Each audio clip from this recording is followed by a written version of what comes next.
नमस्ते। स्टार्ट करते हैं उत्कर्ष बैंक से। तो 20% का प्रॉफिट में राइज मिला है, जैसा कि हमने एक्सपेक्ट किया था कि हमने जब खरीदा था उस टाइम पे 50 रुपए के आसपास का शेयर था, 25 रुपए पे लिस्ट हुआ था, तो वहां से डबल हो चुका है। तो थोड़ा सा करेक्शन तो देखने को मिल सकता है, बट जो हमने एक्सपेक्ट किया था कि भाई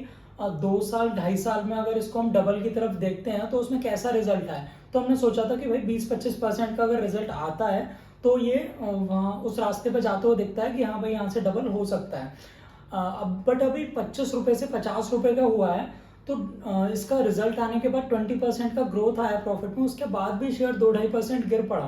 तो इसका रीजन मुझे ये लगता है कि भाई 25 रुपए से अगर 50 रुपए हो गया है ना, तो वहां से थोड़ा सा करेक्शन शो करेगा, एकदम से रॉकेट की तरह तो नहीं चल सकता। बट अगर फंडामेंटली बात करें तो अभी भी बहुत सस्ता लगता है। मतलब 7 के पी पे लिस्ट हुआ था, अभी 14 के आसपास का पी है। तो 14 का पी है तो बहुत सस्ता लगता है, क्योंकि मैं इसको कंपेयर कर रहा हूँ एयू बैंक से। एयू बैंक को जो हमने खरीदा था उस टाइम पे उसमें पी एक्सपेंशन भी मिला था, उसमें करेंटली वो 35 से 40 के बीच के पी में ट्रेवल करता रहता है। अभी 40,000 करोड़ की कंपनी बन गई है, तो वो तो अभी गिना जाता है। ऐसे बड़े बैंक्स को हम गिनते हैं ना, आईसीआईसीआई हो गया, एचडीएफसी बैंक हो गया, कोटक हो गया, तो उसमें लिस्ट में आते आते हम एयू को भी गिनते हैं, वो तो इतना बड़ा हो गया है। बट इस बैंक को अगर हम ग्रोइंग देखते हैं कि जैसे मैंने देखा कि जीरो बैलेंस अकाउंट खोलते हैं नहीं, तो ये भी खोल रहा है जीरो बैलेंस अकाउंट, वो भी खोल रहा है, और दोनों बैंक्स फोकस करते हैं थोड़ा सा टीयर 2 और टीयर 3 सिटीज में। जब मैंने इसके फंडामेंटल्स पढ़े थे, प्रमोटर्स के बारे में जाना था, तो प्रमोटर्स काफी एक्सपीरियंस लगते हैं उत्कर्ष के, और कुछ कुछ मेरे को मिलता जुलता सा लगता है कि एयू वाला थोड़ा सा वो लगता है कि एयू बैंक का जिस टाइप से बना उस टाइप से मेरे को लगता है, क्योंकि इन्होंने बैंकिंग लाइसेंस लिया और इनकी पूरी स्टोरी ऐसी है कि मतलब पहले आईसीआईसीआई में काम किया, तो वो सब एक्सपीरियंस जुड़ता जुड़ता जाता है। उसके अलावा टीयर 2 और टीयर 3 सिटीज में ये लोग काम करते हैं, तो वहां पर बड़े बैंक सेंटर नहीं करते ज्यादातर, जैसे एचडीएफसी वगैरह हो गया, ये टीयर 1 में ज्यादा ग्रिप बनाने की कोशिश करते हैं, क्योंकि टीयर 2 और टीयर 3 सिटीज में इनको बड़े अमाउंट के लोन्स की अपॉर्चुनिटी नहीं मिलती। लोगों को छोटे छोटे लोन्स चाहिए, जैसे कोई छोटा मोटा कुछ बिजनेस करना चाह रहा है तो उसको लोन चाहिए। बट यहाँ पर ये फोकस कर रहा है, मेनली यूपी और बिहार में फोकस कर रहा है। तो इसमें देखने की चीज ये है कि यहाँ पर ये अगर अपना एनपीए कंट्रोल करता है, मतलब गांव में क्या होता है कि आपके पैसे मरने का चांस ज्यादा रहता है, क्योंकि डॉक्यूमेंटेशन प्रॉपर नहीं है और उसका इनकम प्रॉपर नहीं है। जैसे आप दिल्ली वगैरह की बात करो तो यहाँ तो आईटी प्रोफेशनल्स हैं, जॉब है किसी की, 40-50 हजार लाख रुपए कोई कमा रहा है, तो उसको ऐसा दिक्कत नहीं होती कि भाई ईएमआई के 2 फोन आए कि लो पकड़ो यार अपना, मेरे को फोन करके परेशान मत करो, वाली चीज रहती है। बट जब हम गांव की साइड जाते हैं, टीयर 2 टीयर 3 सिटीज में, छोटी छोटी जगह पर, तो वहां पर दो चीजें होती हैं। पहली चीज ये होती है कि आपको ज्यादा इंटरेस्ट चार्ज करने का चांस मिलता है कि भाई मैं तो 10% पर लोन दूंगा, लेना है तो लो वाली चीज है, क्योंकि और हर कोई ऑफर कर नहीं रहा है। तो वहां पर से मार्जिन्स तो अच्छे एंजॉय कर रहे हैं, बट इसके साथ ही इनका एनपीए भी कंट्रोल में आ रहा है। एनपीए मतलब कि आपके पैसे जो मरे, बैड डेट्स का रेट जो है, मतलब आपने लोन दिया और वापस जब आप वसूली करने गए तो वहां पर आपका किसी ने पैसा मार दिया, मतलब आप क्रेडिट स्कोर घटाते रहो, गांव में किसी को क्या करना, वो कौन सा कुछ करने वाला है फ्यूचर में। क्रेडिट स्कोर वगैरह की चिंता रहती है दिल्ली मुंबई वाले लोगों को, और थोड़ा सा टीयर 1 में रहते हैं, टीयर 2 और टीयर 3 में उनको इतना रखता नहीं है। तो वो चीज मेरे को थोड़ी रिस्क लगती थी। बट एनपीए जब धीमे धीमे इंप्रूव हो रहा है और अपना इतना अच्छा ग्रिप ला रहा है, उसके बाद ये डिजिटल बिजनेसेस में भी घुस रहा है। मतलब अगर मेरे को अकाउंट ओपन कराना है तो जीरो बैलेंस अकाउंट की सारी इंफॉर्मेशन डिजिटली अवेलेबल है। और मतलब मैं ब्रांच विजिट किया था, तो वहां के इतने कोऑपरेटिव बंदे हैं कि आपको अगर पैसे जमा करने हैं, वो कह रहे हैं कि भाई हमारे मार्केटिंग के बंदे घूमते रहते हैं, आप हमें कैश दे दो, हम आपका घर से ही डिपॉजिट पिक कर लेंगे। तो जब आप ऐसी फैसिलिटीज को देने लगते हो कस्टमर्स को, मतलब मेरे यहाँ से बैंक, कोई भी अच्छा बैंक, यहाँ सरकारी बैंक तो आसपास बहुत हैं, बट अच्छा बैंक के लिए मेरे को 5-6 किलोमीटर ट्रैवल करना पड़ता है। बट अगर वो ऐसा करके पिक कर लेगा तो मैं तो इसी बैंक के पास जाऊंगा, क्योंकि छोटा मोटा अगर मेरे को ट्रांजेक्शन करना है और वो ट्रांजेक्शन पे अगर मेरा पैसा पड़ा रह गया बैंक अकाउंट में, कि भाई उन्होंने नोटिस किया कि इसके अकाउंट में चलो भाई 20,000 रुपए का बैलेंस बचा रहता है, तो वो उस 20,000 को उठा के डेट दे देते हैं। तो वो चीज पे वो इंटरेस्ट कमाएंगे, और यहाँ से उनको एक आइडिया लग जाएगा कि भाई ये बंदा सही कर रहा है, इसके अकाउंट में इतना बैलेंस रहता है, तो इसको यूज करो और मेरे को कुछ ना कुछ स्कीम्स वगैरह बेच सकते हैं। अभी मेनली मैंने ब्रांच के लोगों से बात करी, ब्रांच में जाके, तो उन्होंने बोला कि मेनली हम एफडी वगैरह में ज्यादा डोमिनेट कर रहे हैं। अभी एफडी वगैरह का इंटरेस्ट ही अच्छा ऑफर कर रहे हैं, क्योंकि आगे से अच्छा इंटरेस्ट चार्ज कर रहे हैं देने के लिए पैसा। तो एफडी में भी अच्छा ऑफर कर पा रहे हैं, जिस वजह से एफडी काफ़ी अच्छे से आ रही है। यहाँ पर एफडी के कस्टमर्स बहुत अच्छे बनते दिखाई दे रहे हैं। इसके साथ अगर हम बात करते हैं फ्यूचर प्लान्स की, तो फ्यूचर प्लान्स में मेरे को ऐसा दिखता है कि 20% 25% के आसपास अगर ग्रोथ करता रहे ना, तो इसमें तो इसके अंदर हमें दो चीजें मिल सकती हैं। पहली चीज मिलेगी पी एक्सपेंशन, क्योंकि 14 का पी है, अभी 20% रिटर्न आता जाएगा, तो उसका फॉर्मूला ही ऐसा है पी का, कि ईपीएस जैसे जैसे आता जाएगा आपका पी क्रैश करता जाएगा, तो और सस्ता होता जाएगा पी। उसके बाद यहाँ से पी एक्सपेंशन के चांस बनते हैं, क्योंकि 14 का पी बहुत महंगा पी नहीं है। जैसे मैंने बताया एयू बैंक 38-40 के पी तक भी बिकता है, तो 14 से इसको 20, 25, 28 ऐसा करके पी मिल सकता है। इसके साथ अगर ये अर्निंग्स ग्रोथ 20 के आसपास, 25 के आसपास, 30 के आसपास देता रहे, तो वहां से मुझे एक ऐसा लगता है कि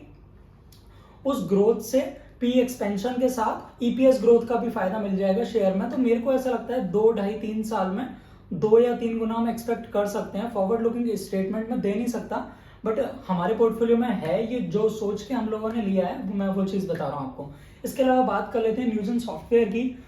तो मैं आपको बताना चाहता हूँ कि हमने सक्सेसफुली इसमें साल भर के अंदर 2.5 गुना पैसा बना लिया है। हमने 356 रुपये पे लिया था, अभी लगभग 150% का रिटर्न हमने बना लिया है, तो 2.5 गुना हो गया हमारा 100 रुपये 250 रुपये हो गए। तो हमने लिया था इसको बहुत चीप वैल्यूएशन पे, हमने लिया था 12-14 के पी पे, अभी चल रहा है 33-35 का पी। तो न्यूजन सॉफ्टवेयर जैसे मैंने बताया था कि दो सेक्टर्स अच्छा परफॉर्म करते हैं। पहला जो आईटी वाला सेक्टर है वो बहुत फास्ट ग्रोथ करता है, दूसरा फाइनेंस। तो फाइनेंस वाले शेयर में उत्कर्ष को ले लिया, पास में हमारे पास एयू भी था, उसमें बहुत अच्छा रिटर्न बना था। इसके साथ अभी हम न्यूजन की बात कर रहे हैं, तो न्यूजन मेरे पास तो बहुत चीप वैल्यूएशन में था उस टाइम पर, जब 356 रुपये से 700-800 होता था, तो ऐसा लगता है अरे नहीं यार तो बहुत महंगा हो गया, आप क्या लेना, मतलब मैंने 300-350 रुपये में लिया है, तो मैं कैसे ले लूंगा उसको वापस से 800 रुपये में, 850 रुपये में, मतलब 800 रुपये आज पहुंच गया था, एक बार टच किया उसने 900 रुपये के आसपास भी। तो बट इसमें अगर हम देखते हैं कि उसका वैल्यूएशन क्या है, तो 33-35 का पी, उसमें अगर हम प्रॉफिट ग्रोथ देखते हैं तो Q1 की प्रॉफिट ग्रोथ में था 57% का राइज, और रेवेन्यू देखा 34% का जंप। तो इस तरह का अगर हम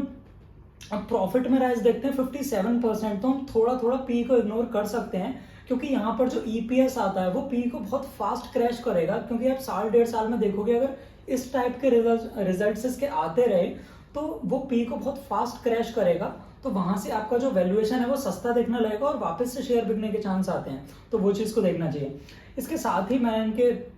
वीरेंद्र जीत जो यहाँ पर प्रमोटर्स में है, वो इंटरव्यूज में दिखते रहते हैं, उनकी अगर बात सुनेंगे तो वो बताते हैं कि हम सब्सक्रिप्शन बेस्ड मॉडल पे पहुंच गए हैं। पहले जो हम मतलब ऑफर करते थे अपनी सर्विसेज को, उसकी जगह में हमने सब्सक्रिप्शन बेस्ड मॉडल को अपनाया, तो उससे काफी सक्सेस मिली है। इनिशियली थोड़ा बहुत टॉप लाइन में रुकावट दिखी थी उस वजह से, क्योंकि नई चीज को एक्सेप्ट कराने मार्केट में थोड़ा सा लगता है, थोड़ी दिक्कत आती है, but over a period of time इन्होंने उस चीज को एक्सेप्ट कराया और उस चीज के बेस पर इन्होंने ग्रोथ लिया। और इसके साथ ही वीरेंद्र जीत जी जो हैं, वो एक चीज और बोलते हैं कि हमारा सीजनल बिजनेस है, उनके 2 क्वार्टर में काफी अच्छा प्रॉफिट और ग्रोथ दिखता है, बाकी 2 क्वार्टर थोड़े से ठंडे लगते हैं। तो मेनली जो बिजनेस है वो फॉरेन में है, यूएस मार्केट्स को टारगेट करते हैं, बाकी और कंट्रीज में एक्सपेंड कर रहे हैं, इंडिया में भी कुछ ना कुछ सेल करने की कोशिश करते हैं। तो अगर हम प्रमोटर्स को देखें तो मेरे को बड़े अमेजिंग लगते हैं प्रमोटर्स। मतलब कुछ प्रमोटर्स ऐसे होते हैं, वो जब उनके आप इंटरव्यूज देखोगे तो वो बड़ी बड़ी बातें करते हैं कि हम ये करेंगे वो करेंगे, बट जब हम रिजल्ट्स देखते हैं तो मुंह छुपाते हैं, फिर इधर उधर की चीजों को लेके आते हैं कि हम कुछ टेक्निकल बात करते हैं जो हम नॉर्मल लोगों को समझ नहीं आए। बट वीरेंद्र जीत को जब हम देखेंगे तो वो जो रियलिटी होती है उसके बारे में बात करते हैं। मतलब जैसे उन्होंने एक इंटरव्यू में बोला कि मेरे को अगला क्वार्टर थोड़ा ठंडा लगता है, तो मैं अभी से उसमें फॉरवर्ड लुकिंग स्टेटमेंट ये नहीं दे पाऊंगा कि बहुत अच्छा जाएगा। आप एक बेसिक सा ग्रोथ एक्सपेक्ट कर सकते हैं, लेकिन बहुत ज्यादा ग्रोथ नहीं आएगा। लेकिन उसके नेक्स्ट क्वार्टर में जब वो क्वार्टर रिलीज हुआ तो उसमें इतना अमेजिंग ग्रोथ आया, तो उसके बाद हम ये चीज नोटिस कर पाएंगे कि वो बताते ज्यादा नहीं है कि मैं ये कर दूंगा वो कर दूंगा टाइप से, लेकिन जब उनका डिलीवर करने का टाइम आता है तो हमेशा उन्होंने प्रॉफिट अच्छा दिया है और एक्सपेक्टेशंस को कभी तोड़ा नहीं है। एक आध क्वार्टर की बात अलग है, क्योंकि सीजनल बिजनेस है, उस चीज को आपको देखना चाहिए। इसके अलावा अगर हम बात करें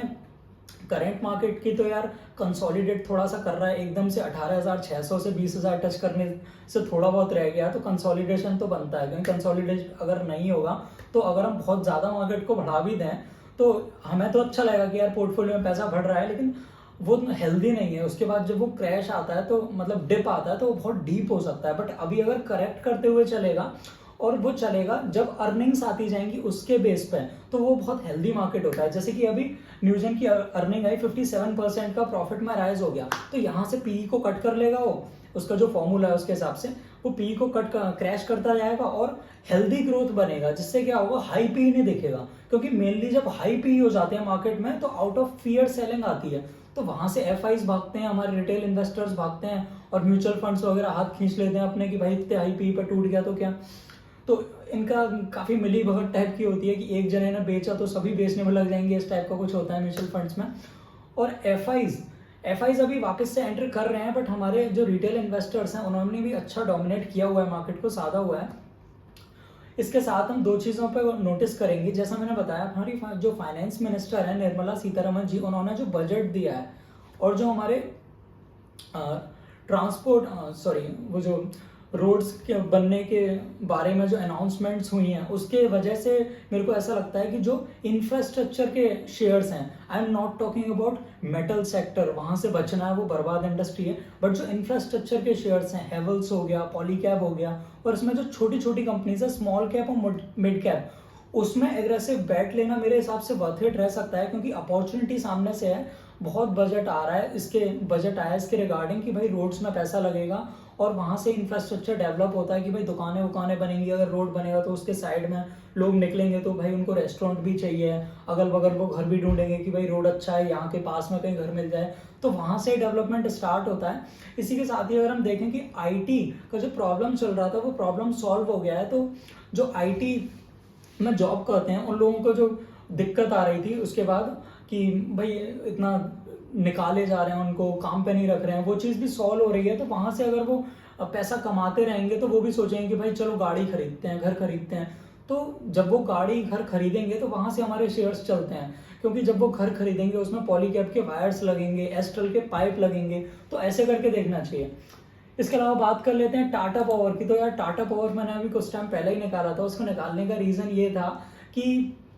मतलब मैंने अपने पोर्टफोलियो से सेल किया था, उसको सेल करने का रीज़न ये था, मुझे थोड़ा सा उसमें खुटका लग रहा था कि यार इसमें गवर्नमेंट इन्वॉल्वमेंट थोड़ा हो सकता है, क्योंकि पावर सेक्टर है, थोड़ा सा प्राइसिंग का वो रहता है कि भाई मीटर से वो जो लाइट बेचते हैं तो उसमें थोड़ी प्राइसिंग की दिक्कत रहती है, यार बिल माफ़ कर दिए, ये कर दिया, वो कर दिया, तो उसमें क्या होता है कंपनी की एग्रेसिव ग्रोथ डिस्टर्ब हो जाती है। मैंने जो लिया था वो लिया था उसको ईवी सेक्टर की वजह से कि ईवी में भाई चार्जिंग स्टेशन लगा देगा, Tata Nexon most selling car बनी है तो चार्ज तो होगी ईवी से ही ना। तो यार चलो ऐसा करते हैं कि टाटा पावर में डालते हैं, क्योंकि उस टाइम वैल्यूएशन भी मेरे को सस्ता लग रहा था, वैल्यूएशन अभी भी सस्ता है, बट उसके दो प्रॉब्लम की वजह से मैंने उसको निकाला था। एक तो वो लार्ज कैप हो चुका है तो वो मल्टी बैगर रिटर्न नहीं दे पाएगा, और नियर फ्यूचर में अभी मेरे को वो चीज़ इतनी एक्टिवेटेड नहीं लग रही थी कार चार्जिंग स्टेशन वाली, क्योंकि और कंपनीज भी एंटर हो रही हैं और गवर्नमेंट का थोड़ा सा इंटरफेरेंस रहता ही है पावर सेक्टर में, तो इस वजह से मैंने उसको निकाला। बट जैसे ही मैंने निकाला उसके बाद उसका क्वार्टर रिजल्ट आया तो उसके बाद उसमें जब ग्रोथ देखते हैं तो भाई इतना दुख होता है ना यार कि मैंने जब बेच दिया उसके बाद ही ये बढ़ रहा है। तो ऐसा ही होता है यार लाइफ में कि जब मैं शेयर सेल कर देता हूँ उसके बाद वो बढ़ जाता है, और चांस की बात है, जिस रीज़न से सेल किया था वो रीज़न अभी भी है वहाँ। इसके अलावा देख लेते हैं हैप्पीएस्ट माइंड को। तो हैप्पीएस्ट माइंड का रिजल्ट अच्छा आया है, क्वार्टर ऑन क्वार्टर ग्रोथ हमें देखने को मिलती है अच्छी खासी टॉप लाइन और बॉटम लाइन में। बट इसके साथ प्रॉब्लम ये थी कि ये हाई पी वैल्यूएशन पे ओवर सोल्ड था, मतलब ये जो ग्रोथ आई है ना इसको एक्सपेक्ट करके पहले ही पी बढ़ा दिया था, तो बढ़े हुए पी का वैल्यूएशन ये ग्रोथ आ गई तो सब लोग इन्वेस्टर्स हो गए हाँ हाँ चलो हमने सही पैसा दिया। बट ऐसा नहीं है कि यहाँ से और बढ़ा दें, क्योंकि कंसोलिडेटेड मार्केट है, अगर बढ़ेगा भी तो टेम्परेरी बेसिस पे बढ़ेगा, तो वैसे देखना चाहिए। इसके अलावा थोड़ा बहुत कंसोलिडेशन अगर चलता रहे तो वो हमारे मार्केट के लिए हेल्दी है। तो आज की वीडियो में इतना ही। Thank you so much for watching.